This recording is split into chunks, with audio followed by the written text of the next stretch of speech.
DNA, the most stable genetic material, that is DNA, which is following the central dogma of molecular biology, where we have done already the process of replication, where DNA forms another DNA by the process of replication, autocatalytic property, where it shows DNA forming an mRNA, transcription.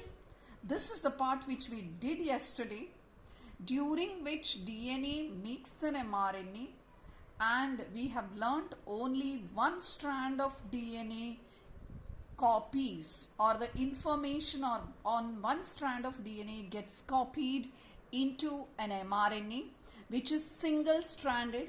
The direction of mRNA is 5' to 3', and it is coded from the template strand of DNA, and there are differences in the transcription process in prokaryotes and eukaryotes. In eukaryotes, there is further processing after formation of the RNA, that is splicing, capping and tailing. Hope you have revised all these things. With that, I had started the genetic code, that is an mRNA, that is a messenger RNA which has the direction of 5' to 3', has the information in the form of ribonucleotides, that is the nitrogenous bases. Nitrogenous bases, mRNA is like this, 5' to 3', and the nitrogenous bases, maybe it is A, U, G, remember there is no T, and it can be anything, C, C, C, or A, G, C, or any order it can come. And in this, 3 nitrogenous bases code for one amino acid, so it is called codon. And for this, that is 3 nitrogenous bases together code for one amino acid, so the codon is a triplet codon, was given by George Gamow. The list of scientists I had given from Department of Mathematics or field of mathematics, physics and chemistry, including biology, all who have contributed in the development of this beautiful or very interesting field of science, which is genetics. And I had asked you yesterday for deciphering of the codon, how the scientists had made certain experiments. Severo Okawo with his the enzyme, Severo Okawo enzyme, and then for deciphering of the genetic code, the experiments which they had done, and I had asked you to prepare this and be ready for today's class. There are 64 codons, and the 64 codons have to be drawn in a box like this. The order is UCAG, UCAG. Inside each box there are 4 codons, triplet codons, you can see. UC. Here the first letter in this box throughout is U. The first letter here is C, the first letter A, the first letter G. The second letter in each of this is U, second letter C, second letter A, and second letter G. Here, and for each one of them, UCAG. So, UCAG, that order remains the same for all the 3, and so here it is, you get the codon 64 codons. And I had told you, out of 64 codons, 3 are stop codons. Which are the stop codons? All the stop codons begin from U, which is that is UAA, one stop codon, UAG, second stop codon, UGA is third stop codon. So not difficult to learn or revise, children. It starts with U, remember, UAA. Then remove that A and write G there. That G replaces the A here. So UAG and then that G comes here. So UAA, UAG and UGA. These three are stop codons. And then AUG is a special codon which is called as start codon. Start codon. If you take an mRNA, it will have the first start codon AUG. The last codon will be one of the stop codon, excuse me. Hello? Yeah.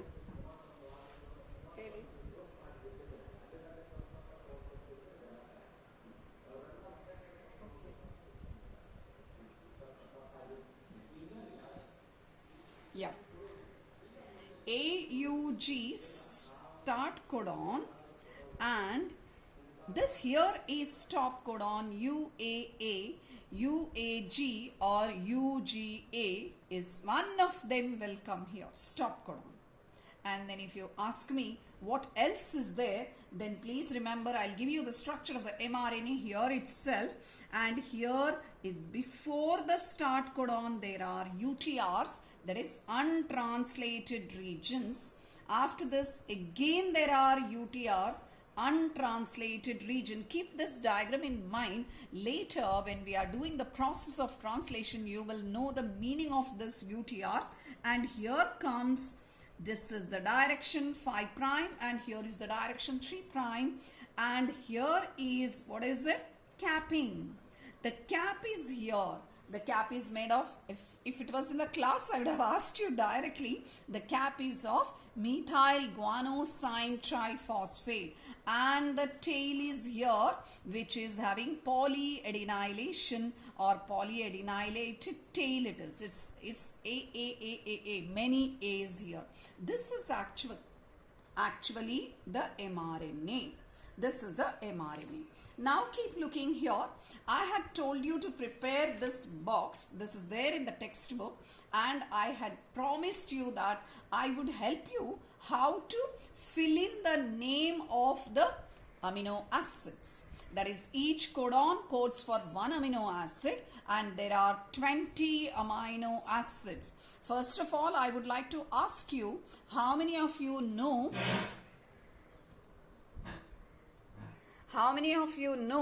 the amino acids, that is the names of all 20 amino acids? Last year's lesson, biomolecules, during which you might have learnt the names of all 20 amino acids under different side headings or under different classifications like essential amino acids, non-essential amino acids, then it is the aromatic amino acid, basic amino acids, acidic amino acids. All of them, if you know, then you should be able to tell all the 20. Recall and find out how many amino acids you know. Anyway, you should know all of them.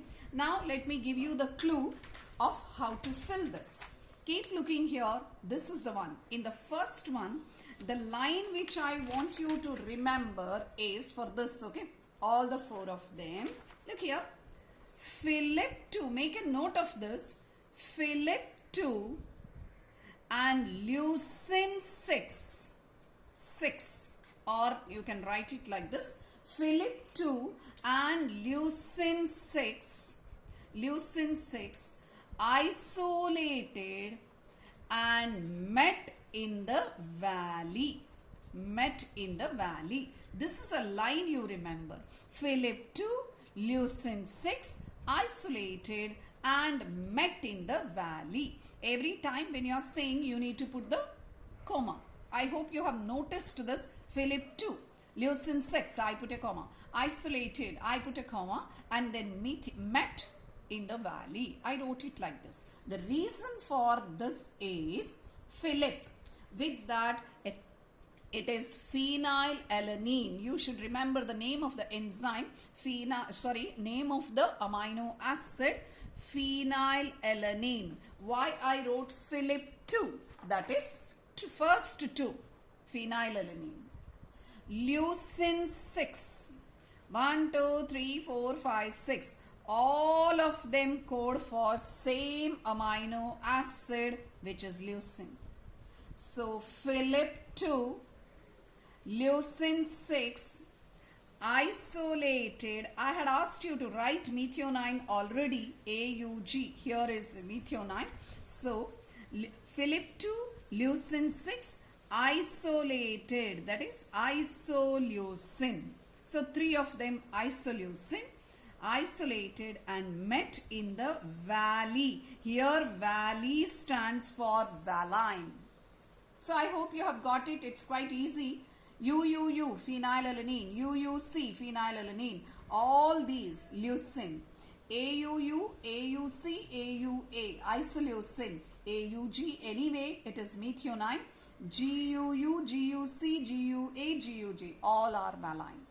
So with this, that is a direct answer. You can get to questions like, how many codons code for leucine? 6. How many codons code for isoleucine? 3. How many codons code for valine? 4. I hope you have understood. Now look at the second one, which I am giving. Superintendent of Police, SP you can write, SP. Superintendent of Police, SP through Ln or alanine, whatever. SP through Ln. So this one is very interesting and easy also, because each box codes for same amino acid. Each box. So SP through Ln. That's what I said. So S for serine. I hope you remember last year amino acid structures of 3 amino acids you had to learn. Which one? Glycine, alanine and serine. Do you remember last year in biomolecules lesson, structure of 3 amino acid, glycine being the simplest, where R had only H, alanine had CH3 and serine had CH2OH. That's serine amino acid. SP, P for proline, all the 4. SP through, that is threonine, and Ln I said, which is alanine. See, it's quite easy, easier than this if you take SP through Ln. So here is the each box coding for one particular amino acid. Now in this if you take, it is again slightly different from this.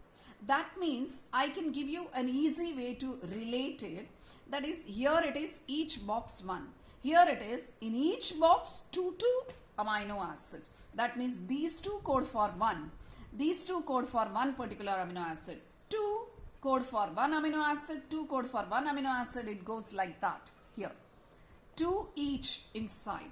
And already we have filled the stop codon. UAA, UAG is here and UGA is here. So already stop codon is there. This is slightly difficult, but still you can take down for the third. This is for the second, SP through Ln. And now the third one is, it is tri-stopping. It is little weird, but can't help it. There is no other way. If you can find out some acronyms, some technique for learning or getting them in order, this one always welcome. Students, you can always tell me also, ma'am, this is much better or easier than that, but I have found these and following these so that it becomes easy for you. Instead of learning it full UCU by hearting that, this is quite easier, I felt. Now going to the third one, don't forget 2 each in one box. 2 amino acids in one box. So it is try stopping his gun as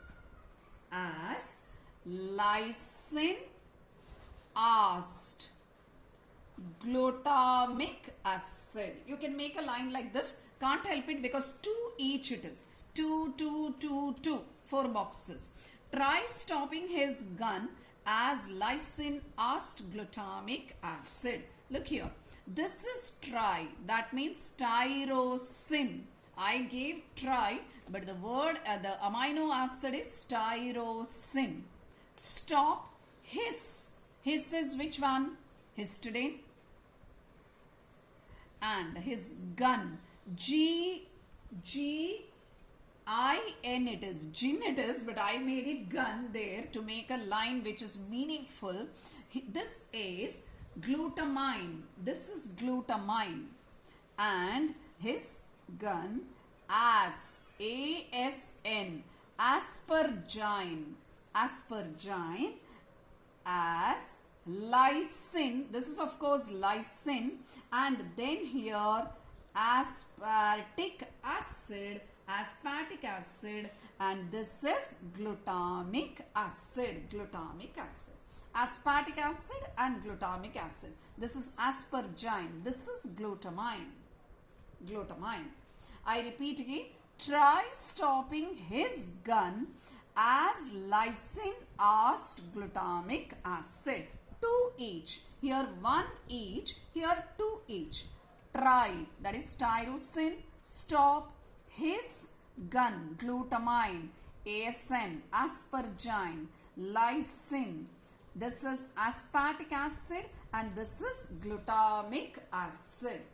And now coming to the last one, and the last one, see here what happens, see once again I am relating 1 amino acid for each box, 2 for each box. Of course this is not amino acid, this is stop codon, but 2 each in one box.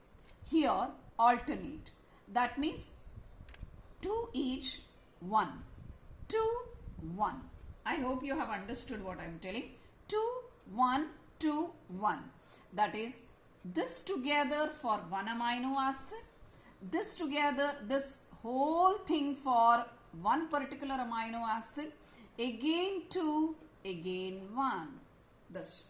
And the line, it is not a complete word. I have just given you the letters so that it is easy. Already filled here stop codon and tryptophan, so we don't have to worry about it. So the letters are C, A, S, A, and of course this is starting with G, so you will never forget this is for G. So C, A, S, A, G. C, A, S, A, G. C for cysteine. A for here, ARG, arginine. S for again serine. A for this is ARG, it is, which is arginine, and this is for glycine. This is for glycine. I hope you have understood. Again I am writing here C, A, S, A and G it is, but it is in box, 2 of them in one box, and 1, then again 2 and 1. It's alternate here. With this, I hope you have got the names of at least all 20 amino acid. Phenylalanine is there, leucine is there, isoleucine, methionine, valine, serine, again proline, this is proline, okay, proline, threonine, alanine, tyrosine, histidine, this is glutamine, aspargine, lysine, aspartic acid, glutamic acid, cysteine and arginine, then again serine here, again arginine, and here glycine, 1 tryptophan is also there. So many amino acids. This is how we get an idea about the different what? Codons which code for different amino acids. It's very important, and just go listen to me very carefully, students, to get an idea about the whole thing. That is what I mean by get an idea. In case randomly let them ask a particular question. Okay, CCU codes for what? No need to think of lot. What is the first letter? C. First letter is from here. So it is in this side, you should know. C. First letter. All of them. CCU. Again, C is here. So it is CC. C. CC. And the last letter UCAG. The first one here. So here. So it is in the second. So this is going to be proline. Once you start getting an idea of, see, G is the first letter. Where it should be? It should be here. G. One of these. G in the second letter also. Then it should be here. So G in the first letter, G in the second letter. Then it should reach here. G in the first letter, A is the second letter. So it should be here. Once you know this acronyms which I have given, or what I have given the technique here, Philip 2, Leucine 6, isolated and met in the valley, SP, that is proline, through Ln, try stop his gun as lysine asked glutamic acid, then CASAG. Try to learn this box so that in the exam, if they ask about any of the amino acid coded by a particular codon, you are able to answer. Every 4 marks in NEET carries much of a weightage to take your rank higher. So, when I say that learn all 61 codons, why did I say 61 codons? Because 3 of them are stop codons. Other 61 are coding for amino acids, 20 amino acids. So, if you want to get full marks, don't leave this. I have given you the acronyms. Make a box and try to fill on your own using this. And now, let's continue.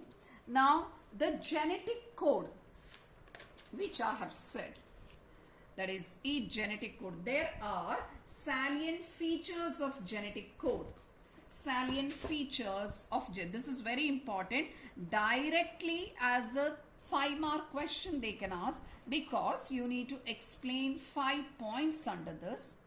Or if they don't want, in board exam they will give one particular statement and then they will ask you the meaning of that line. I'll tell you what it is. Salient features of genetic code. 1. Genetic code is a triplet. What is the meaning of triplet? That is, genetic code, in a code there are 3 nitrogenous bases in a particular order, or each codon is made of 3 adjacent nitrogenous bases. And 61 codons code for amino acids, and 3 codons are called as stop codons. They don't code for amino acids.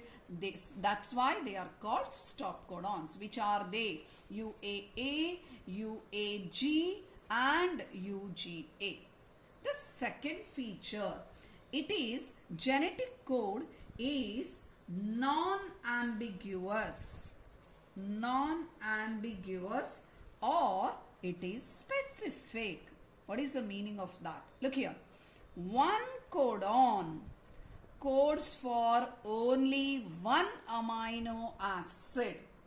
One codon codes for only one amino acid, so it is called non-ambiguous. No confusion. Many of you may be thinking in your mind, one codon codes for one amino acid, but ma'am showed Philip 2 codons are coding for one amino acid. Wait, what is this line? First understand, then I will give you that one. One codon means only one amino acid. Ready? Now go to the third one. That is, genetic code is commaless. Commaless. Meaning, look here, UUU, AUG or CUC, then it is maybe AAA. When it is written, though we are reading it as triplet codon UUU, there is no comma here, no comma here, no comma. It is read straight. No comma in between the codons. It is comma less. So there is no comma in between.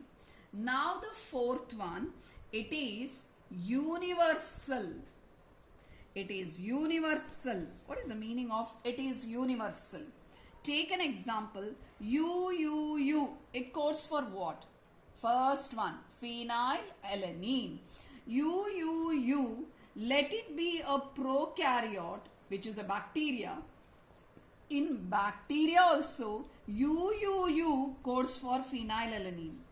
In my body or your body, UUU will code for phenylalanine. That means whether in prokaryote, whether in eukaryote, whether in a plant, whether in an animal, in any organism, the codons will remain the same. Universal codons they are. The codons will code for the same amino acid. I hope it is clear. Now coming to the fifth feature. Fifth feature is about AUG, which is AUG.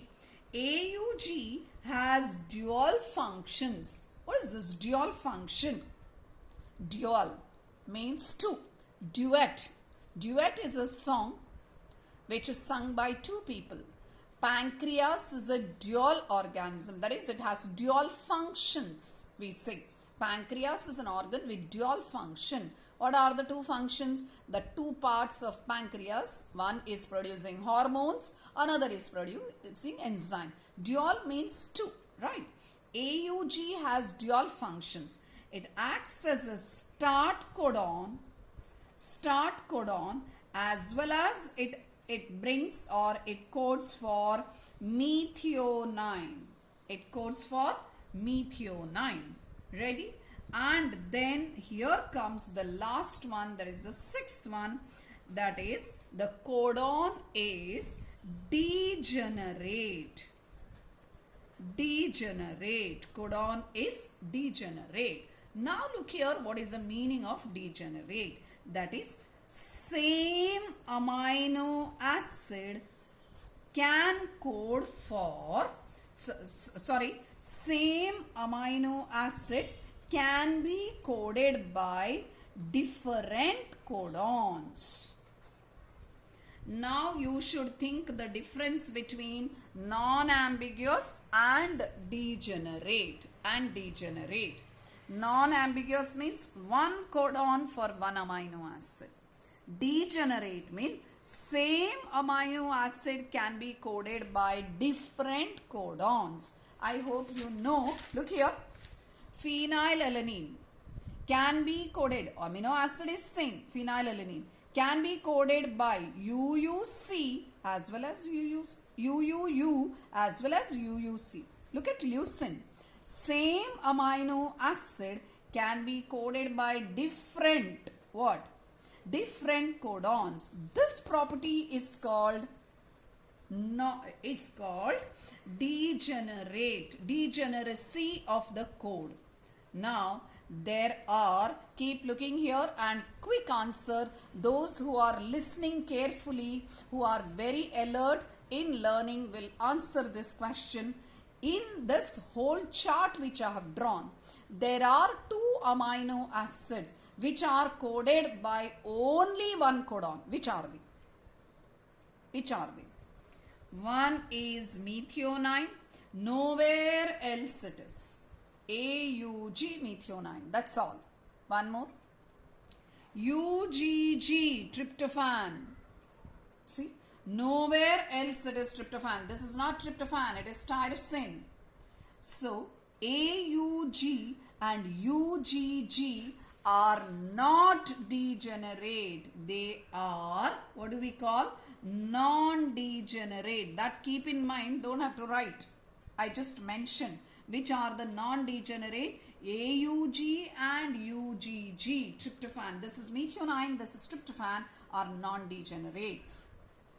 In the exam, this features of genetic code, they will ask you to list, and that's a 5-mark question. You need to write all this. It's a triplet codon, that is 3 nitrogenous bases in a sequence code for 1 amino acid.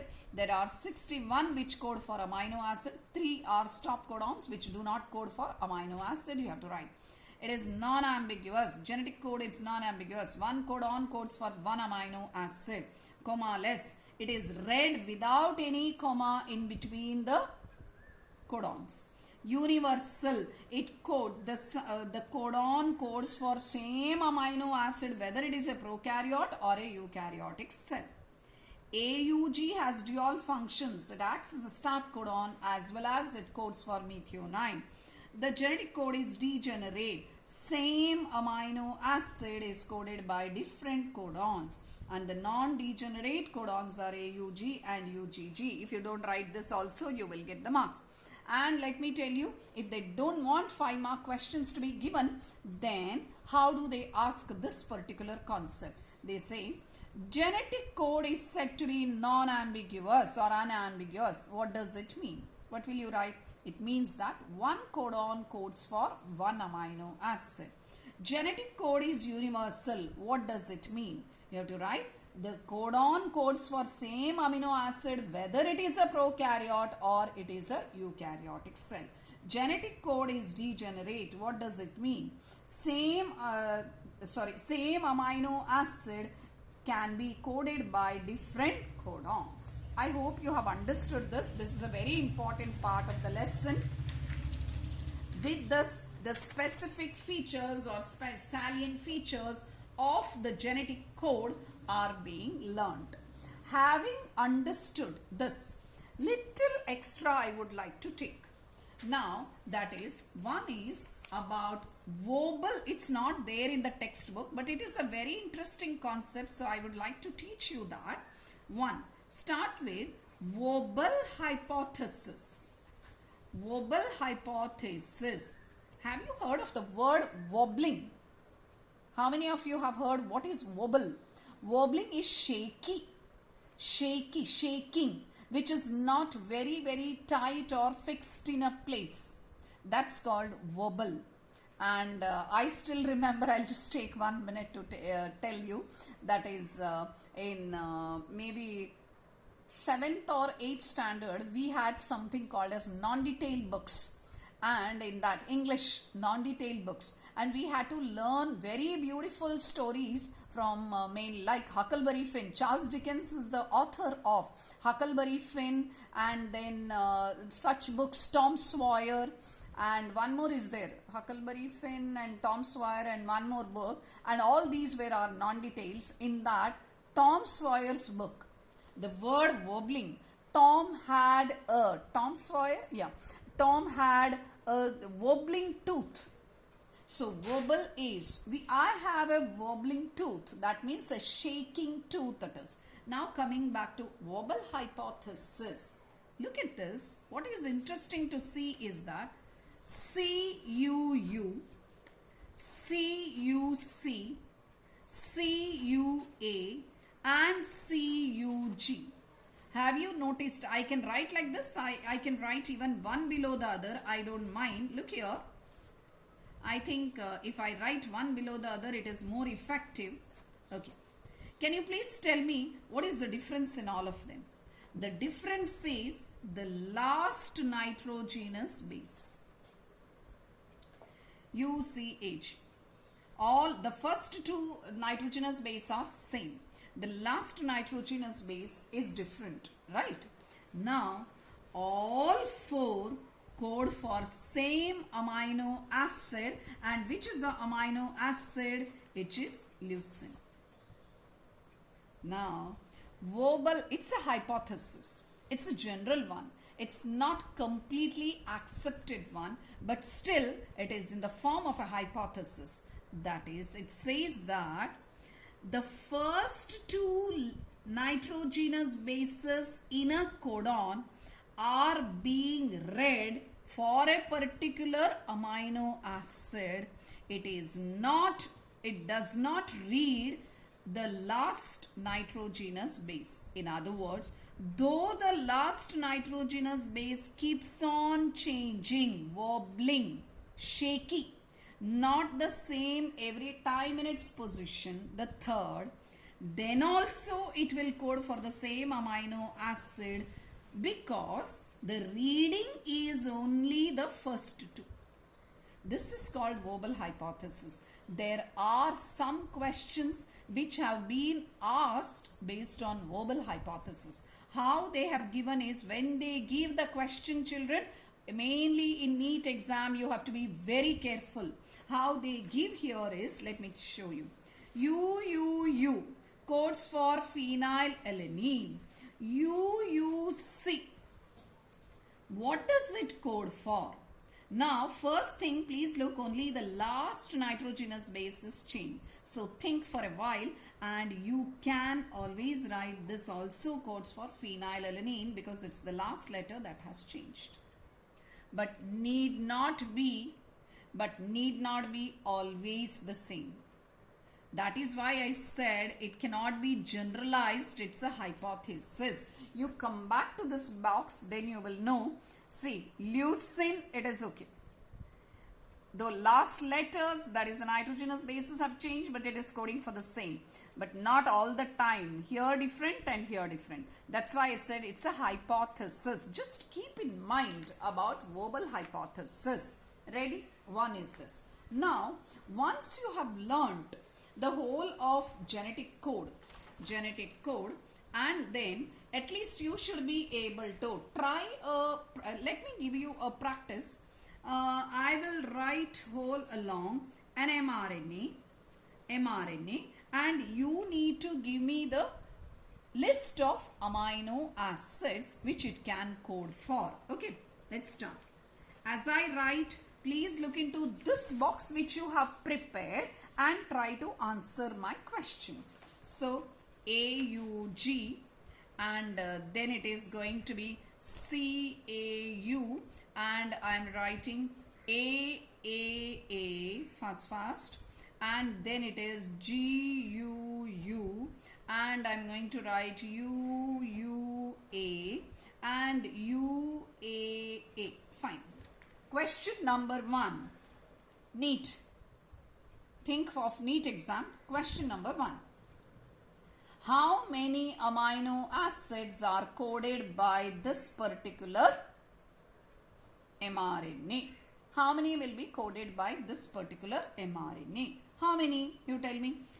For every 3 it is. So 1, 2, 3, 4, 5, 6 if you write, you are going to get 0 there. That will be a wrong answer, because do not forget, in this case, I have added a stop codon here. UAA is a stop codon which does not code for an amino acid. Be careful. Not necessary every time, but I have added here a stop codon. So UAA stop codon. So it is going to code for how many here? 5 of them. And then, so question number 1, how many amino acids? Your answer should be 5 amino acids. Question number 2, same mRNA. Now, list the amino acids that are coded. AUG for what? It is methionine. Try from your box. CAU is for which one? Which one? Histamine. AAA is for which one? It is lysine. And GUU. Where is GUU? Anybody can think of G. Starting with G is in the last one, and GUU. So where is it? G and U. First one GUU, which is valine, and UUA, which is leucine. So it is methionine, histidine, lysine, valine, and leucine. 5 amino acids. Ready? I can make, that is my second question. Now my third question.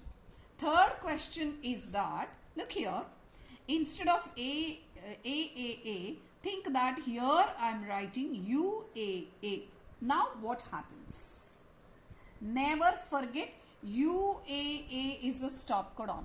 It doesn't code. So immediately the process stops here. Process stops here. So how many amino acids are coded? You have to write only 2. Don't write these because after stop codon nothing is coded. So you have to tell only 2. First 2 because the third one is a stop codon. One appeared question like this has been included in your level 1 book. MCQ. Appeared question it is. So please go through that and try to answer. The question is, I can discuss the question with you if you want. That is, the question is so that later we can save our time. It says there are 999 if I'm not wrong, 999 nitrogenous bases. Okay, 999. And they have not told that last one is a stop codon. They never said. They said 999. First question is, how many amino acids are coded? You have to just divide by 3. What is the answer? 333 amino acids are coded. Ready? Now they said 901, that is 901. That one particular one, that is there, the 901, that particular nitrogenous base has undergone a change. And that particular codon, that is 901, 902, 903, that has become a stop codon. Then how many amino acids are coded? What should be your answer? From 901, it is not going to be coded. So here, how many will be coded? 900 will be coded. 900 divided by 3. How many amino acids will be coded properly? 300. This type of question also you should know. Then one more question to be added here. Only after teaching mutation, I will give you this. I will give that question and I will explain. So now I am going to teach you mutation. And it is very relevant. Vacation 1 batch students who were with me in the previous month while taking the lesson Principles of Inheritance, there is a subtopic called mutation, and that time I had told you that learning mutation in that lesson doesn't make much of a sense, because until and unless you know what is a genetic code and how does it change, and when it changes, what are the changes in the amino acid, what is called as mutation, it will be very clear only when you know the molecular basis of inheritance lesson, or in other words, the genetic code. That is why for you also and all others who are listening, please look at this, what is mutation. I am drawing here now to start with AUG maybe, and then it is anything, it can be U, I am drawing the next, and then it is CAC, and then it is going to be CAC, and here it is CAC again I will write, and let it be ACC. Fine. Ready? Now, this is actually coding for what? This is coding for methionine, the start codon. This is for phenylalanine, CAC. You need to have your that genetic codon, that whole chart with you. And this is for histidine. And this one, CAC for histidine. Again histidine. And ACC, no, correct. And ACC for threonine. Now look at this. What is mutation? Mutations are of two types. Point mutation. Point mutation is a change in any one base. Any one base is called as mutation. Look at this, I will show. Suddenly, instead of C, here it becomes A. Instead of C, there is A here. Now see the change. No change, no change, no change. You will wonder, ma'am, what is the problem? This is verbal hypothesis, no? It's not verbal hypothesis. I told verbal is only a hypothesis. In this case, if you come back and look at this box, earlier it was CAC, which was coding for which one? Histidine. Now it is CAA, which will be coding for what? Glutamine. It will be coding for glutamine. So instead of histidine, CAA, here will be glutamine. And this is called as point mutation. That is, one base, if it changes, then it becomes the amino acid which it codes will be different. Point mutation. What is a classic example of point mutation? Classic example of point mutation is sickle cell anemia. Principles of inheritance lesson has been done with you. Sickle cell anemia, which is a autosomal recessive disorder, is a classic example of point mutation. Let's see what is the problem. I'll teach you how to learn it in an easy way. Normal, I'll take a different color, that is, look here, this is a normal person, and in his DNA, in a normal person's DNA, there is, in the I'm writing here DNA, and this person, he has sickle cell anemia, and in the DNA of the normal person, there is, it is CTC. Whereas here the DNA change is CAC. So the change is from thymine. So it's a mutation, point mutation. One base has changed. From thymine it has changed to adenine. Due to which, when RNA is produced, can you tell me what is the RNA that is produced here? C means it will bring G, T means it will bring A, C means again GAG.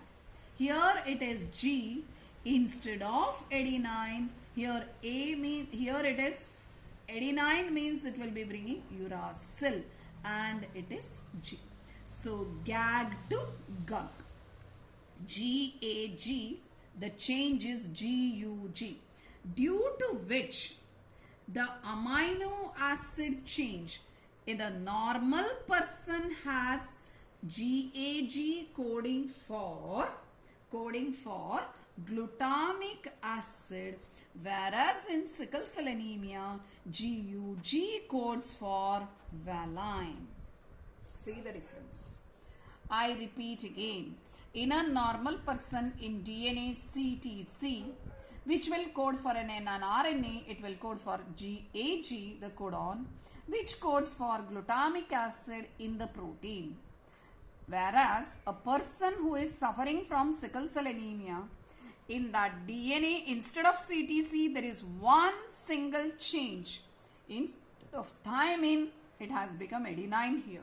Due to which the RNA has GUG and the amino acid which it codes is valine. You may think, what big difference? I will tell you. A normal person, that is you and me, in our hemoglobin, you know what is hemoglobin? The one that has to carry oxygen in the RBC. This is present in RBC. It has alpha chain and what? Beta chain, right? It is quaternary structure with 2 alpha and 2 beta chains. And in the beta chain, in the 6th position, normal, we are all normal people, in the 6th position we have glutamic acid. That is 6th position. Whereas in case if that sixth position is changed to valine, immediately we are no more normal people, we are the people who are suffering from a genetic disorder called as sickle cell anemia, where the what is that biconcave, I can't draw it properly here, biconcave shape of the RBC changes to sickle shape, due to which the oxygen carrying capacity of the hemoglobin reduces. Now understood? Such a small change. What is the change? The change is from thymine to adenine. What a extreme condition of the hemoglobin. The biconcave shaped hemoglobin RBC having the hemoglobin completely changes to a sickle cell, due to which it is unable to carry enough amount of what? Oxygen. The person suffers from different the symptoms like fatigueness, amount of oxygen carrying capacity decreases, due to which there is anemia and suffocation and different disorders which are symptoms associated with sickle cell anemia. So do not forget, mutation is change in one base. And now coming back, mutation, that's what I was telling here. Point mutation, where one base is changed, single base. And what is the classic example? Sickle cell anemia. I would like to give here a little more from NEET point of view. Here, if the base is changing, the changed base, if it is from purine to purine or pyrimidine to pyrimidine, purine to purine or pyrimidine to pyrimidine, then it is said to be transition. It is said to be what? Transition. Whereas if it is from, I hope you have understood what I am saying. Look here, what did I mean by purine to purine? What did I mean by purine to purine? That means already there is a purine. Which are the purines? Adenine and guanine. Correct, no? Here there is adenine and adenine changes to guanine, or vice versa. There was guanine, now it is changed to adenine. Such a point mutation is called transition point mutation. If it is purine to pyrimidine, what does it mean? Purine to pyrimidine, that means if there is adenine or guanine, that is changed to the substitution, that is instead of this there is either which one? Thymine, or in place of, if it is RNA, then there will be uracil, or it is cytosine. Then this is called transversion. This is called transversion. I can directly ask you a question here. It was a neat question, that is, in sickle cell anemia where there is point mutation, whether it is transition or transversion. Thymine is to the change. It is substituted by adenine. So thymine is guanine, it's a purine or pyrimidine. Thymine is a pyrimidine. Adenine is a purine. So what type it is, or you take here, adenine is a purine and uracil is a pyrimidine. So in that case it is purine to pyrimidine. So it is transversion. So I repeat again, mutations are of two types. Point mutation, one base will change, either purine to purine or purine to pyrimidine. One is called transition, another is called transversion, and the classic example, sickle cell anemia. And now another type of mutation, it is called frame shift mutation. Frame shift mutation. Now in this only I can show you. It will be, I will show you in another paper. Keep looking here. I am drawing an mRNA AUG CCC ACA U, A, and enough, I think. So if I ask how many amino acids are coded, 1, 2, 3, 4, you can tell. It is methionine and all this, whichever it is, as per your list, you can write. Because now it is not relevant for what I am teaching. I am teaching right now frame shift mutation. Try to understand. Frame shift means either one is deleted or one is added. One nitrogenous base is either deleted or it is added. Now look here. I am deleting this. Suddenly there is a deletion of one nitrogenous base. You know what happens? This will be read properly. Don't think this will not be read and it will go here. There is no comma. Comma-less. Codons are comma-less. So how it is going to read is, now see I am writing. AUG will be read as AUG. This is deleted. So it's going to read CCA. CAC. This cannot be read. It will not read. That means it read like this. It read like this and this was not read. Shifting. Look at the word. The reading frame has shifted. I hope you have understood. Reading frame has shifted by deleting of one nitrogenous base.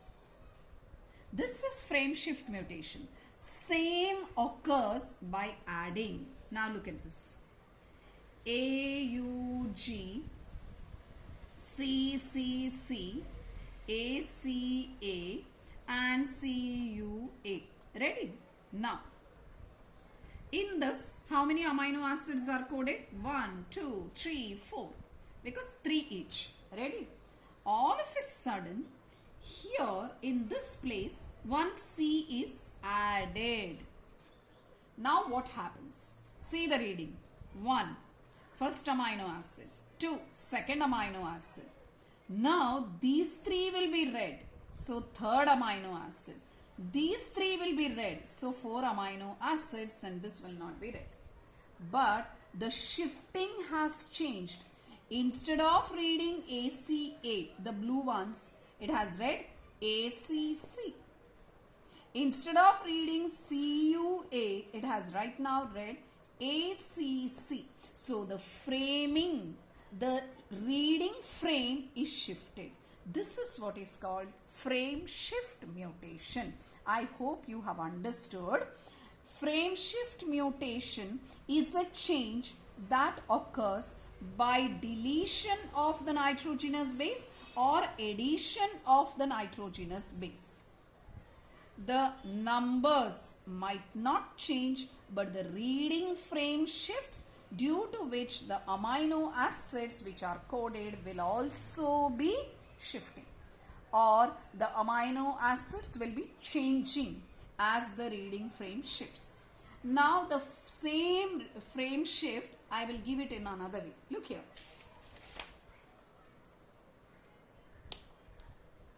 This is what I said. Genetics is not so easy. But if once you understand, it is very, very interesting, and there are 101 ways of framing indirect questions from this. See, as per your textbook, you are learning only mutation, point mutation, addition, that's all.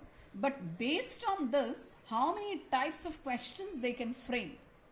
Frame shift mutation, that's all they have given. But based on that, how many types of questions they can frame, you can just think about it. Now look at this, I'm drawing again. One more mRNA, AUG, CCC, ACC and maybe CAC, whatever it is. So now look here, 1, 2, 3, 4. 4 amino acids will be coded according to us, right? And now if I am adding, already I told you adding and removal, adding, addition and deletion causes frame shift mutation, but I showed there only one. Adding, only one I showed. Think of 3. Adding here ACC or whatever it is. Now you tell me what happens. This will be read properly. This will be read properly. This will be read after this. Immediately this will be read. This will be read properly. This will be read properly. So, if the addition is a complete codon, not one nitrogenous base. Instead, addition is 3 together in the form of a codon. Then, of course, reading frame there is a slight shifting. That is, after 1, 2, it will not read this as 3. It will read this and then this and this. But the amino acids which had to be coded by the previous codons will not change. I hope you have understood. Same is the case if not only. So, addition of 3 or deletion of 3. Look at the same. I am rewriting AUG, CCC, ACC and CAC. Ready? And think that deletion occurred. Now tell me. First will be read same, second will be read same, and this anyway will not be read because there is a deletion of all the 3, not 1. All the 3. So this will be read. The reading frame has shifted, but the amino acid has not changed. Make it very clear. Once again, I am giving you the mutation. When you learn about the mRNA with its genetic code, with its codons, which are triplet, you can learn about mutation because you will understand better. Mutations are of 2 types, point mutation and frame shift. Point mutation, when there is an addition of one base or a deletion of one base, in other words, one nucleotide, then there is point mutation. It can be transition or transversion, where the type of amino acid which it codes will differ. That's called point mutation, and classic example is sickle cell anemia. Then the second type of mutation is frame shift. It will be either by adding or by deletions. If it is deletion of one nucleotide or addition of one nucleotide, the reading frame shifts. So as the reading frame shifts, the amino acids also will change. And if it is adding or deletion of one complete codon, that is 3 together, adding or deletion, then of course the reading frame will shift, but the amino acids which were previously coded will not change because this is read as a separate codon. I hope you have understood.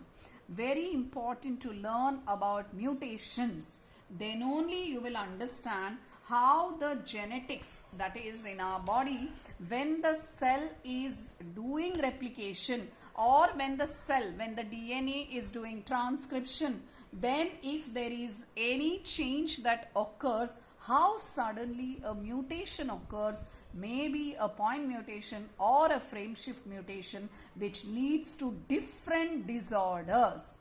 Autosomal disorder, sex-linked disorder, whichever is the disorder, because of mutation that occurs. So, reading or formation of the codon, or it is the transcription, replication, all these processes have to take place very, very meticulously, very perfectly in the sense errorless. And that becomes very important for a cell not to show any change. I hope you have understood. Give a break, children. I'll just have a cup, little water.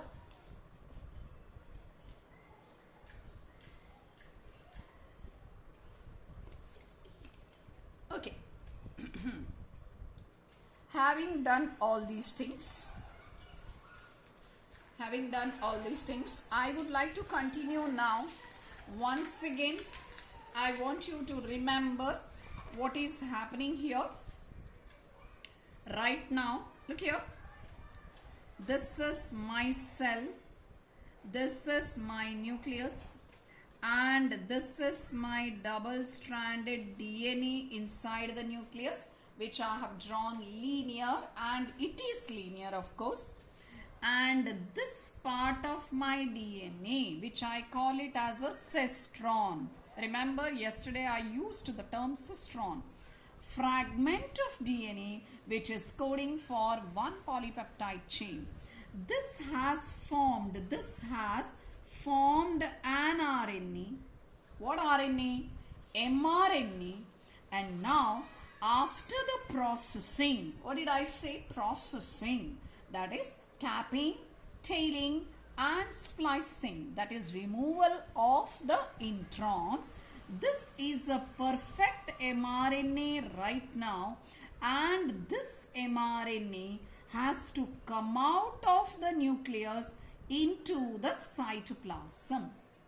It has to come out. Then the first thing you will ask, how will it come out, ma'am? Please remember in 11th standard cell lesson, where you have learned the structure of the nucleus, and you have learnt that there are nucleopores. Pores are there on the nuclear membrane. Yes or no?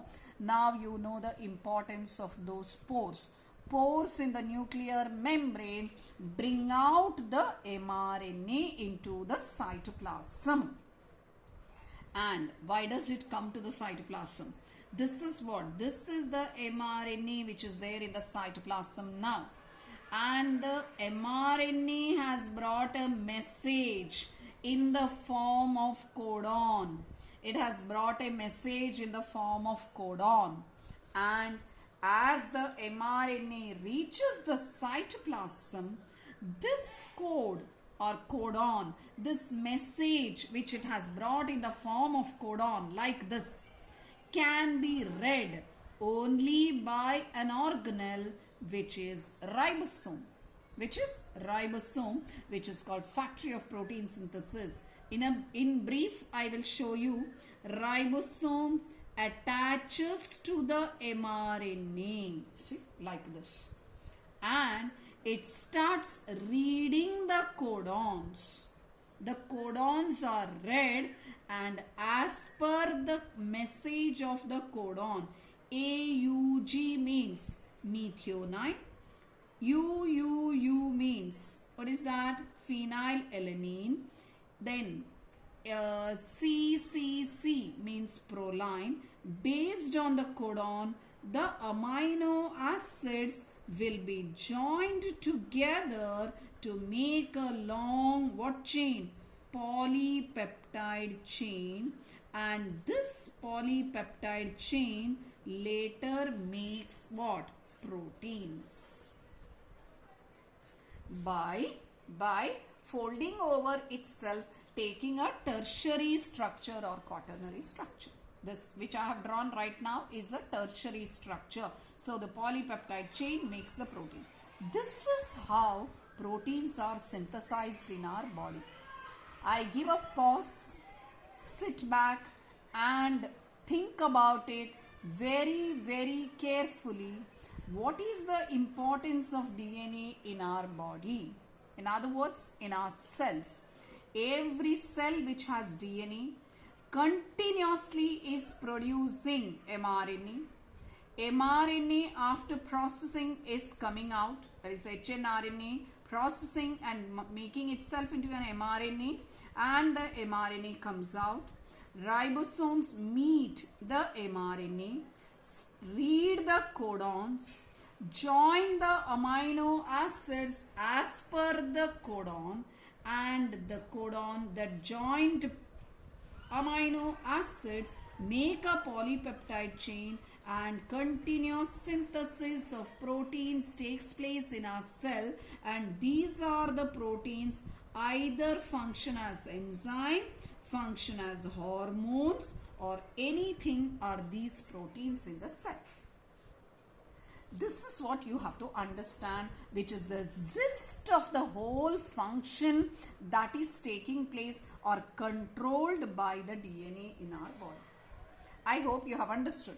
With this, I will add a bit more so that you need to know the normalcy and abnormal condition as well. If this is happening, sudden change in the DNA, the mRNA will change. Then when that wrong mRNA comes here, the ribosome reads and the chain of amino acids, there will be something wrong, due to which the protein produced will be wrong. Now understood? How does DNA control the whole process? That is what happens in sickle cell anemia. One change, RNA change. That change, the polypeptide chain, amino acid change, that is the change which has changed the whole protein there in hemoglobin. The beta chain of the hemoglobin has changed, due to which the RBC structure changes from biconcave shape to sickle shape. So this is the importance of the process, which we call it as translation. So I am right now going to take the process of translation. This process I am going to teach. So now you have to imagine this has come out. What has come out? The mRNA has come out. Ready? Now let's start. Translation. Translation. Once again, this particular process of translation is not very well described in your textbook. NCERT textbook has given it completely in the form of a paragraph, not in the form of sequential steps, due to which many students find it difficult to understand the process in an order, because it takes place in an orderly manner. And dear students, please listen to me carefully when I am explaining it in an orderly manner, and then open your study material, expert study material, in which we have given the notes also in the same way, and then I hope it will be very clear to you. So translation is a process in which the mRNA codons are read by the ribosome and a chain of polypeptide is being synthesized. So it is mRNA synthesizing by reading the codon of mRNA. What is being synthesized? Polypeptide chain is being synthesized by joining amino acids. So step number 1. Step number 1 is, it is about the amino acids. It is amino acids. It is called as, actually it is, the first step is called as activation of amino acids. Activation. I need to finish all the steps today itself, because it cannot be carried over. Half I can't stop. So keep listening carefully. Activation of amino acid. I'll draw once again the cell here. Ready? This is the nucleus, and from the nucleus what has come out? The RNA has come out here. Don't forget, in our cell there is amino acid pool.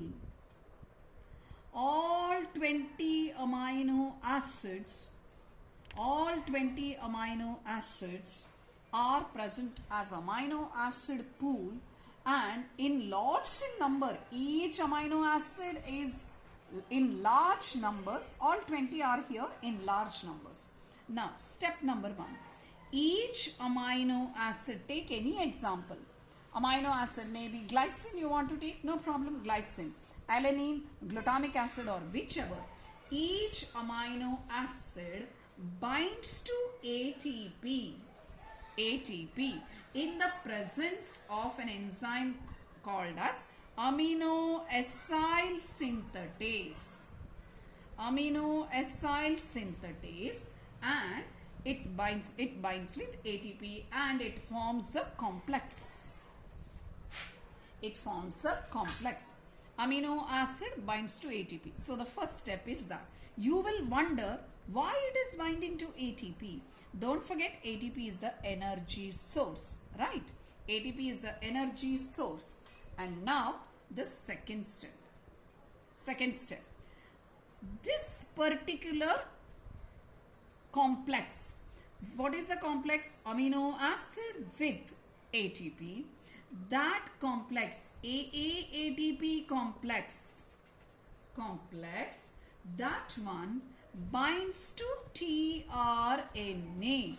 Now comes tRNA. What is tRNA? tRNA is transfer RNA. Transfer RNA. I'll give a much more detail about transfer RNA little later. Just listen first.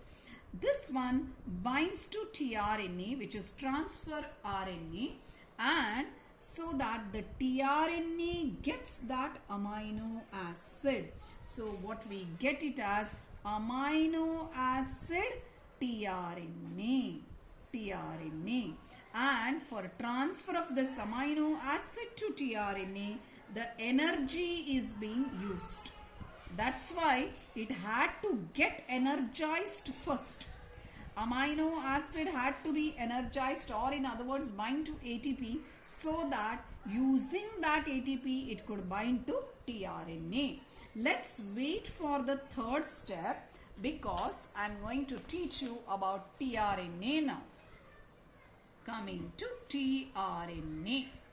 Learn the points. tRNA is also called as soluble RNA, or it is also called as adapter molecule, and the 2D model of tRNA was given by Holy. So the book in the year I think 2018, before that all the textbooks had 2D model of tRNA given in your textbook diagram. Right now 2019 and 2020 books, they have the 3D model of DNA, which is given by Kim and Klug. You will wonder what is the difference. This is a cloverleaf model, something like this. Clover, you know, cards when we play, the clover leaf, see, like this, clover. This is the model which was given by Holy. Now what they have given the structure is a 3D model, which is an inverted L-shaped structure. I will draw a rough diagram here. I will show you the diagram from the textbook. It is like this. See, L written inverted L, inverted L-shaped structure given by Kim and Klug. Old book this one, new book this one. But whatever it is, you need to learn both the structures. If you want me to show the diagram of both, I can show you. Give me 1 minute. Okay. See this. This is the structure which is given by Holy. This is a 2D model. Let me see my textbook whether it is a new. If it is the new edition, then it will know my book is old edition book. See the book. This is the one. Exactly like this. Cloverleaf model which was given by Holy, and Kim and Klug's new model of, that is 3D model of DNA. Sorry, not DNA, it is tRNA. I do not have right now any diagram of that. Let me see. I'll show you tomorrow. One book is here if I can. Yeah, one is here. Yes. See this. See this. This structure is 2D model, which is clover leaf. This is the one which is 3D model. given by Kim and Clark.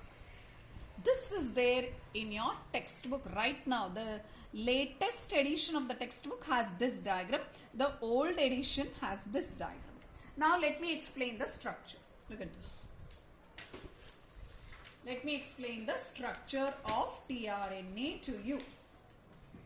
Now to start with the tRNA, I'll start from cloverleaf model because you need to learn both of them. tRNA, that is transfer RNA, it has a 5' end and 3' end. In other words, it is something like this, students. See, it's a linear one. It is folded like this. Like this. See, it is a single linear stretch. Hold it, long thread, and see, it starts from here. If this is 5' end, this is 3' end. See the folding.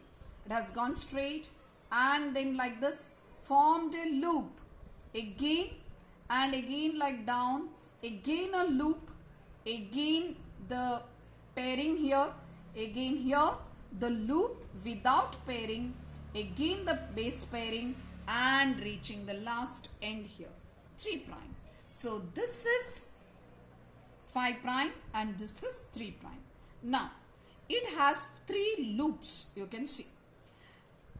Before going to the loops, the 5' end has G.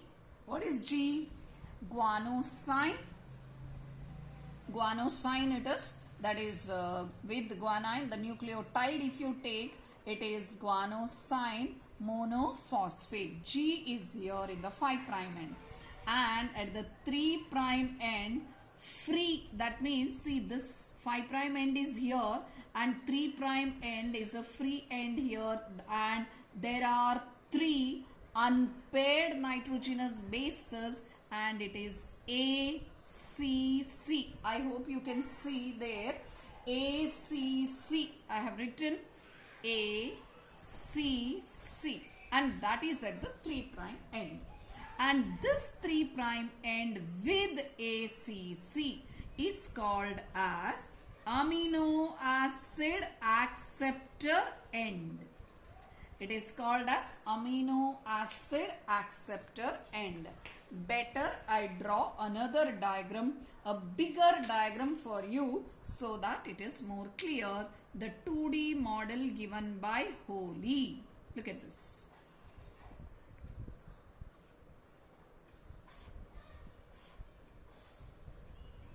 Yes, and 5' end which has guanosine, 3' end ACC free end, and this end is called amino acid acceptor end.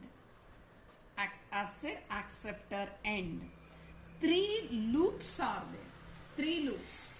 And the first loop from the 5' end, when you come here, and this loop is called, this one, it is DHU loop. It is called as, here it is DHU loop. DHU, dihydroxyuridine loop.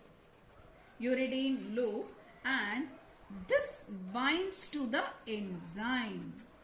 Which enzyme? Amino acid synthetase. I'll make it clear more later. Now come to this end. This is called as, this is a loop and it is called anticodon. Anticodon loop. And here is the anticodon. 3 anticodons are there in the form of nitrogenous bases. This side, this is the one which is called as T-Cy-C loop. T-Cy-C loop, and there is unusual bases they are. T-Cy-C loop it is, and here it is for ribosomal binding, it to bind to the ribosome. Just look at this again, and the other one, that is, which is the one I was giving you the structure. I showed you the structure of the Holy Kim and Clark's model as well. And in that, if I can show you, okay, this side, look here. Kim and Clark's 3D model, something like this it goes, and the other end, one end is here, and it folds and folds, and again it comes like this. You don't have to learn to draw and all those things. It's something like this, and this is the 3' end, which is called amino acid binding end, and here is the T size C loop, and here is the DHU loop, and here is the anticodon loop. This is Holly's model, 3D model. Now, first question, why are we supposed to learn the structure of tRNA? And quickly understand tRNA, transfer RNA. What is the function of transfer RNA? That is, the transfer RNA in its amino acid end, it will bind to the amino acid. Look at it. This 3' end, it's going to bind to an amino acid. How is it going to? There are 20 amino acids. Then, which amino acid it is going to bind? Based on the type of anticodon what it is having. It will be having an anticodon. That anticodon, why it is called anticodon? Codon is what? AUG. Correct, no? Anticodon is going to be exact opposite to it. A means what? U. It's RNA, don't forget, so there is no T, it is U. U means what? It is A. G is for what? C. UAC is the anticodon, which is actually formed as per the codon AUG. AUG codes for which amino acid? Methionine. So here comes amino acid methionine. I hope you have understood. I repeat again. Amino acid acceptor end binds to the amino acid. To bind to the amino acid, which amino acid? The amino acid it will bind is based on the type of anticodon it has. The anticodon is actually based on the codon that is on mRNA. So as per the codon, there is an exact opposite base paired anticodon is there. So UAC means it is formed because of AUG. AUG codes for methionine. So UAC anticodon means it will be bringing methionine here. I hope it is clear. Let's take another one. UUU. It codes for what? Phenylalanine. Correct, no? So I can draw an tRNA. Smaller one I am going to draw. tRNA. I am going to draw a tRNA which is a slightly smaller one, and here the amino acid that is going to be bound to the amino acid acceptor end is going to be phenylalanine. How could I say that? Because UUU is the codon. So anticodon for U, what is it? Uridine here. U means that side is going to be A. A, A, A. A. So for AAA, here it is phenylalanine. I hope you have understood. So tRNA, transfer RNA, is the RNA which is adapted to bind to the amino acid from one end as per the anticodon on the other end. That is why the name adapter molecule. At the same time, it is transferring the amino acid to the site of protein synthesis. That's why it is called transfer RNA. Let's come back once we have learned the structure of tRNA. Come back to this. Now see, what did I say? Amino acids are here. The first step is that these amino acids are getting activated by binding to ATP. That's clear. Now you have to imagine here the tRNAs. Whole set of tRNAs waiting here. And each tRNA, based on the type of anticodon it has, it takes up What does it take up? It takes up the amino acid at it amino acid acceptor end. See, amino acid it takes up and it becomes an amino acid tRNA, and this step is called charging of tRNA. Charging of tRNA. A charged tRNA. Think that I have asked you to draw a charged tRNA with an amino acid phenylalanine. How will you draw? Quickly you will draw 2D model if it is directly, and I said phenylalanine, right? So you will draw here phenylalanine. This is the amino acid which is at the 3' end, which is attached to this amino acid acceptor end. And here is the anticodon. And what is the codon for phenylalanine? It is UUU, correct, no? So here it is going to be AAA. So immediately you will draw this structure and you will give. So you have to imagine inside the cell the tRNA binding to the amino acid with the help of energized, that is amino acids are energized. So with the help of that ATP energy, the amino acid will bind to the tRNA, and the tRNA is now called as charged tRNA, or the other word is amino acylation of tRNA. Hope it is clear. This is the second step. Now comes the third step, and we are doing translation. Third step is attaching of ribosome. Attaching of ribosome to mRNA. What does it mean? This is the mRNA. These all things are happening here. Now this is the mRNA. And now the smaller unit of ribosome. Dear students, when I say smaller unit of ribosome, you need to know that I can assume that you know the structure of ribosome. How many of you know the structure of ribosome? Ribosome is a non-membranous structure, correct? No, it doesn't have a membrane.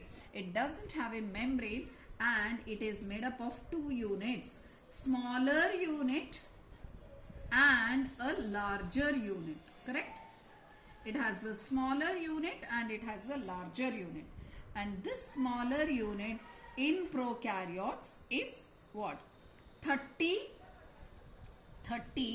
Swedberg unit, and this is 50S, and together it makes what? 70S. And for association of the smaller and the larger unit, what is required? Magnesium ions are required.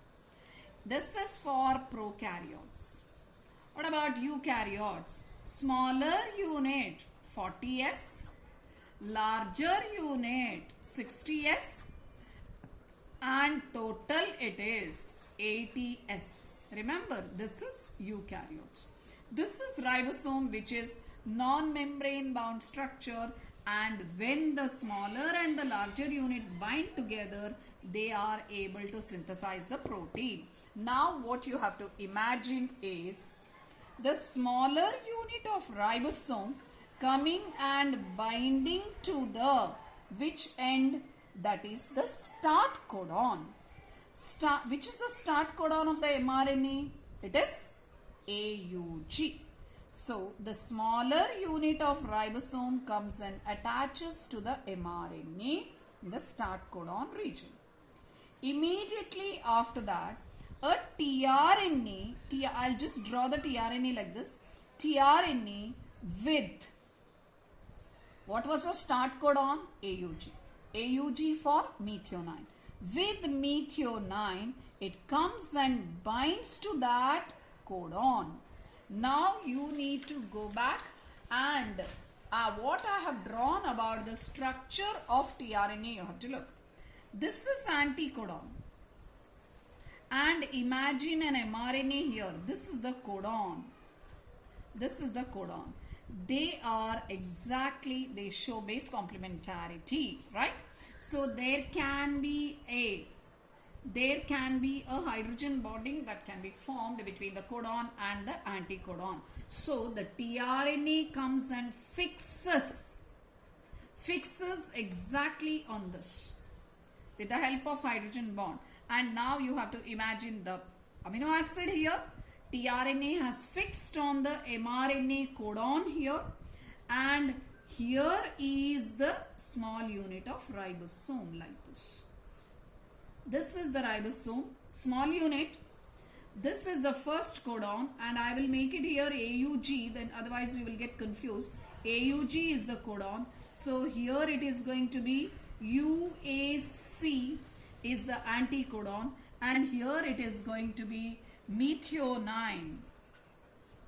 Here it is going to be methionine, this one, amino acid. Now you have to imagine this.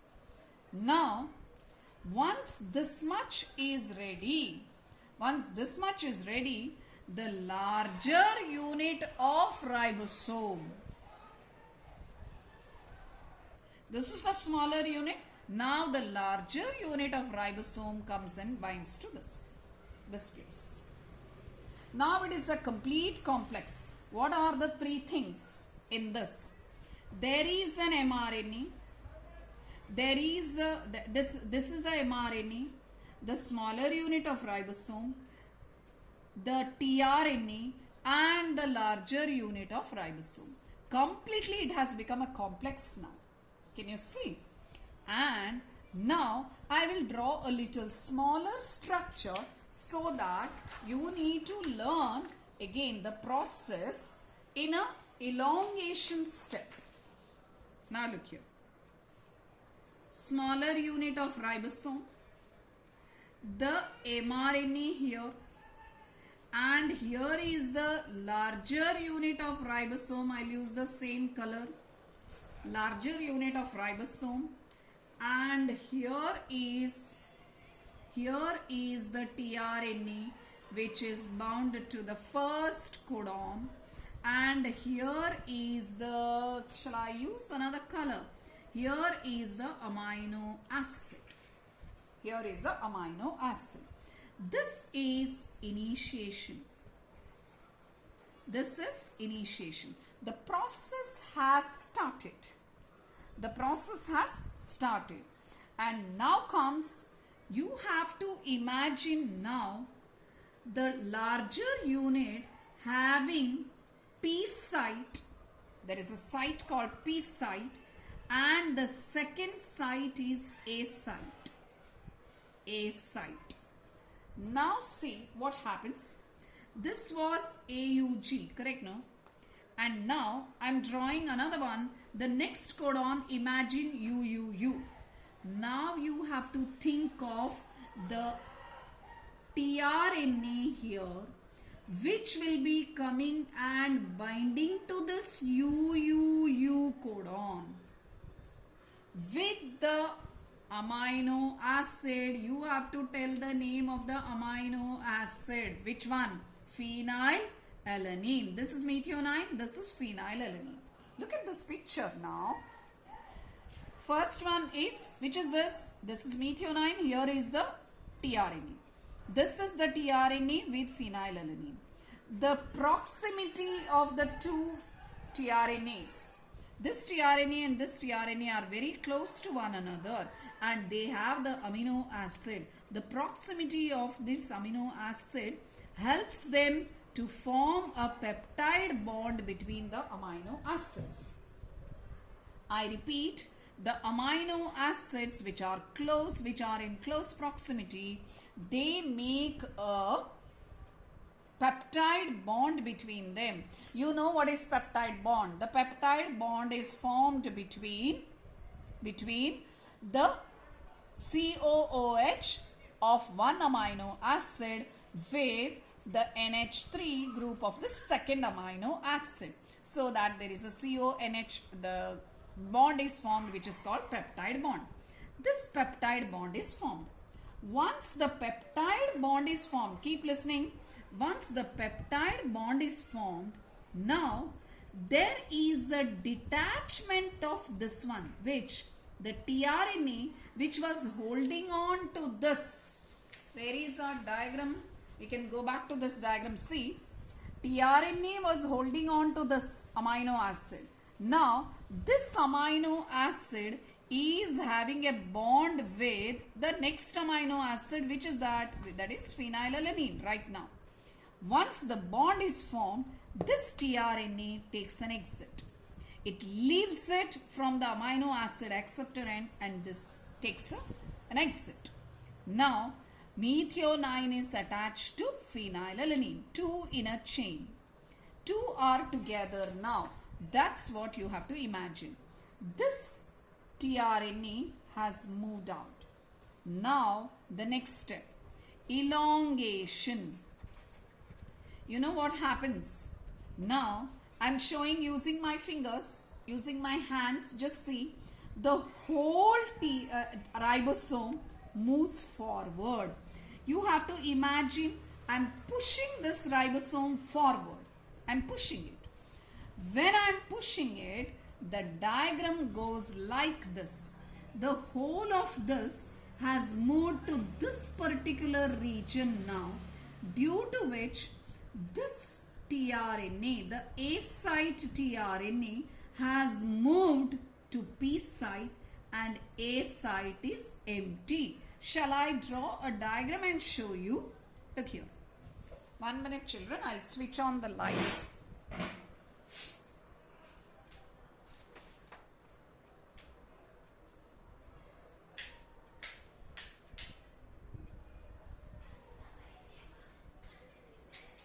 Okay, I'm sorry. Now look here. I will draw another diagram. Look at this. This same thing. Now I'm drawing here. This is the mRNA. The smaller unit of ribosome moved a little forward. Larger unit of ribosome and see here in the P site now you have the tRNA with 2 amino acids like this. Where is the first one? It has made a move. It has taken an exit. And so this is already in P site now. Which site is this? This is P site. Which site is empty now? This is P and this is A. A site is empty. And imagine in A site, now the next codon, already 2 codons are being read. The next codon is UGG. So you tell me which tRNA has to come. The tRNA is going to come here with tryptophan on, carrying the tryptophan. I don't have to repeat. Still I will repeat so that you will understand the process of elongation. Now what happens? 2 tRNAs are in close proximity with amino acids, and now the second amino acids make the second amino acid makes a peptide bond with the third amino acid. And once this is done, this takes an exit. Which one? This.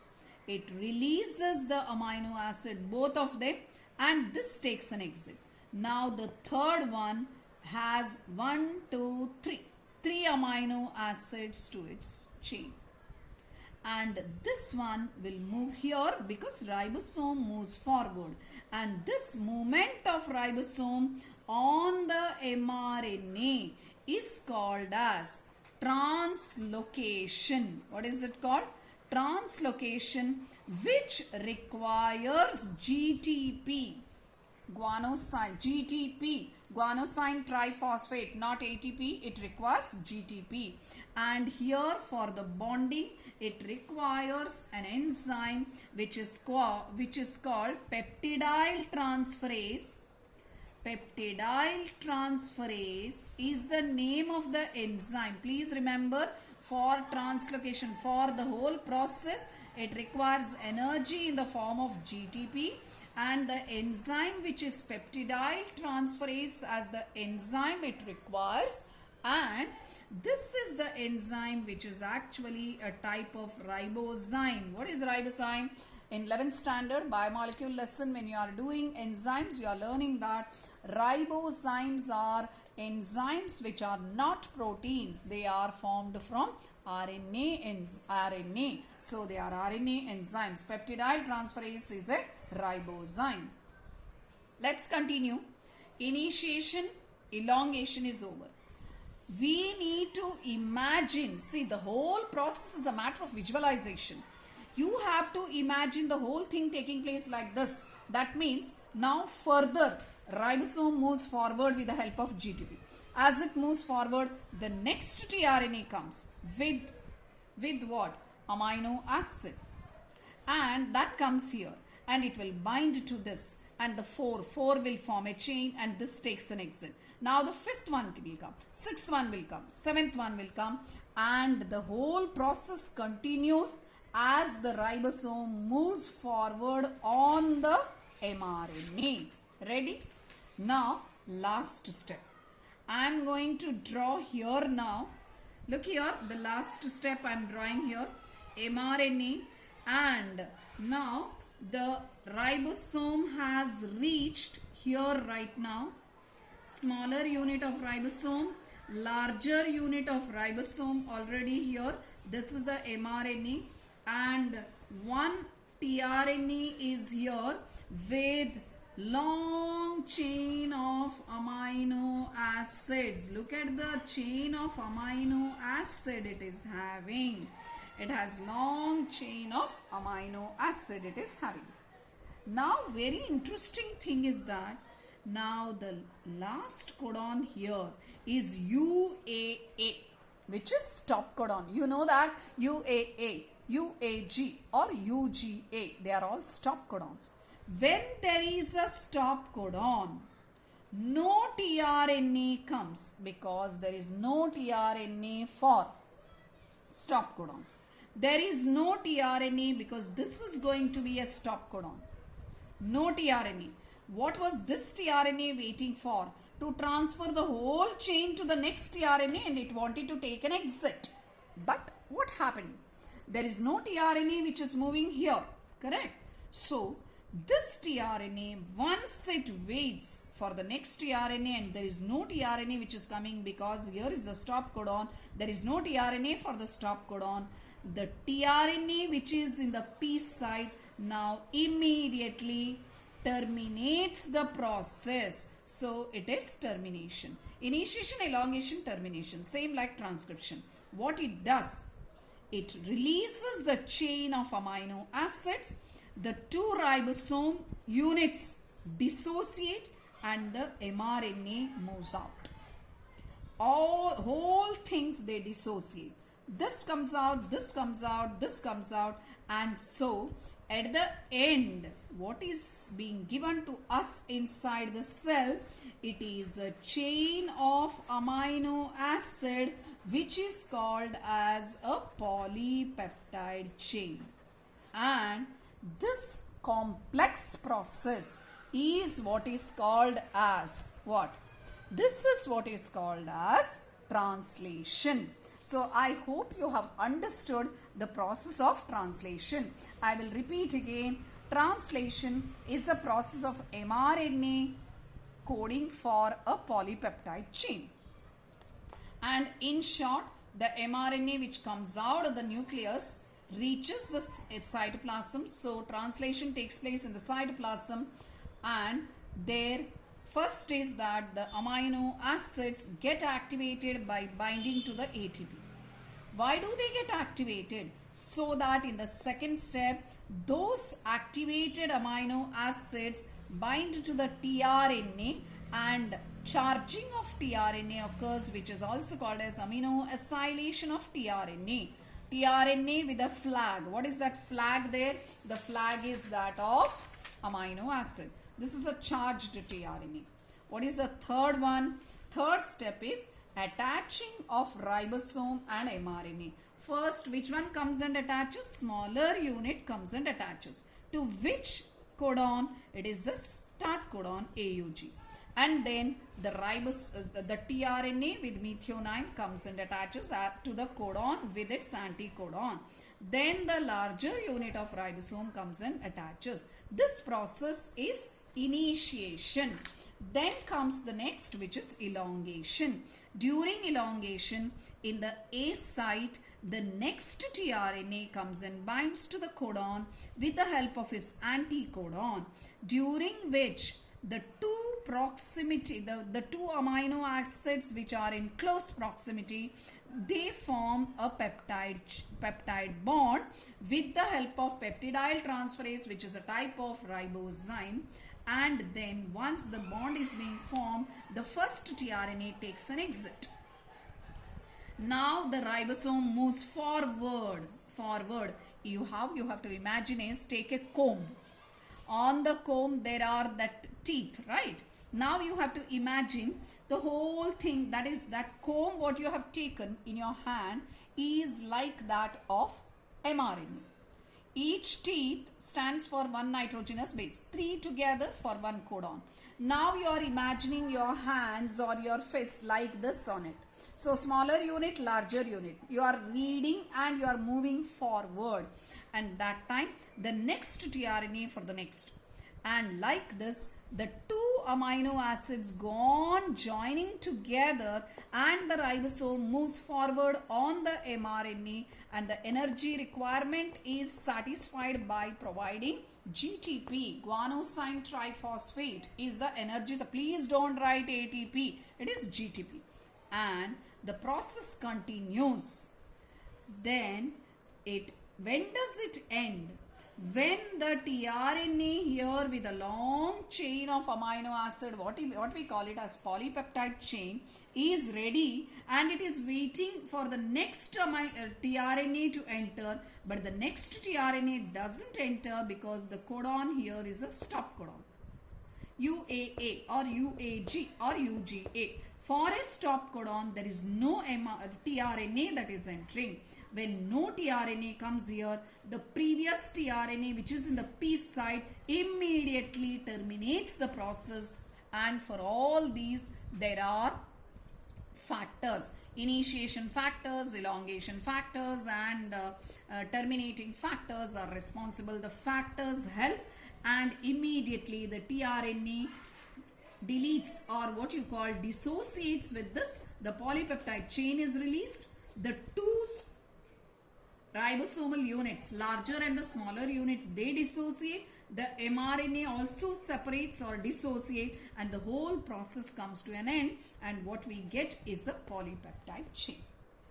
Dear students, it's a very complicated process, but once you understand, then it is not difficult.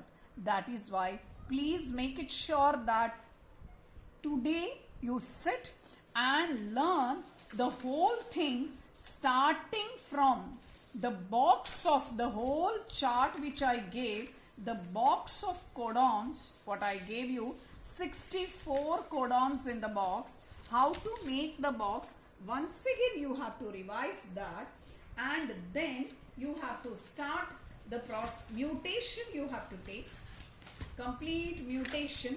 So first start with this, the boxes, learn the codons, then you have to learn the mutations. Which mutation? Point mutation, frame shift mutation and point mutation together. How the mutations take place. See, frame shift mutation, deletion, addition and all this. And then you should start the process of translation. How the translation, this is point mutation I was showing you with sickle cell anemia, then Vobel hypothesis which I taught you, and not to forget the whole process of translation to be learned very neatly step by step after learning the structure of tRNA. All the 3 steps of initiation, elongation, termination. Go through the study material. If possible, draw the steps one by one and learn it so that it becomes very clear to you. So right now we have finished from where we had started, that is the central dogma of molecular biology. DNA, where it has undergone replication, we learned. How is DNA making an mRNA transcription, we learned. From an mRNA, how a protein, that is a polypeptide chain, is synthesized, which is translation, we have learned. And that's how the cell gets its character, now we know. See how beautifully the process of is called as central dogma of molecular biology, the center part, how the DNA functions to replicate, to make mRNA, to make the protein, to give a character to the cell, to give the character to the body. The whole process takes place. This has been learned and this is the main part of the lesson. So revise. With one revision it's not enough. So if you have learned from me nicely, today itself you have to register it in your mind, not after 2 days. After 2 days again you have to read it minimum 3 times. So don't do it. Don't lead to a short-term memory. Instead, lead it to a long-term memory. To lead from short-term memory to a long-term memory, there is a revision required. Don't forget. When you learnt it from me, it has only gone into the short-term memory. To lead it to the long-term memory so that you can retain it for many months and at least a year, you need to revise it today itself, reread today itself so that it moves to your long-term memory, and once in a while, quite often when you read it, it will be registered completely. Do not forget, this is the science of psychology, this is the science of memory, due to which you have to follow as students to learn very important things. Whenever students say, ma'am, this is difficult, that is difficult, I always tell, were you listening carefully? They say, yes ma'am. Did you go home and revise on the same day? Then there is a nod on the head, that is no. This is what happens. It's not enough that you listen to me today and you say that I have understood. To lead it to a long-term memory, today itself you have to revise. Because this is an important process, I'm again and again emphasizing and forcingly telling you that you need to revise it today itself. Please do it, students. And all the best. Hope you have understood. See you tomorrow. Thank you very much.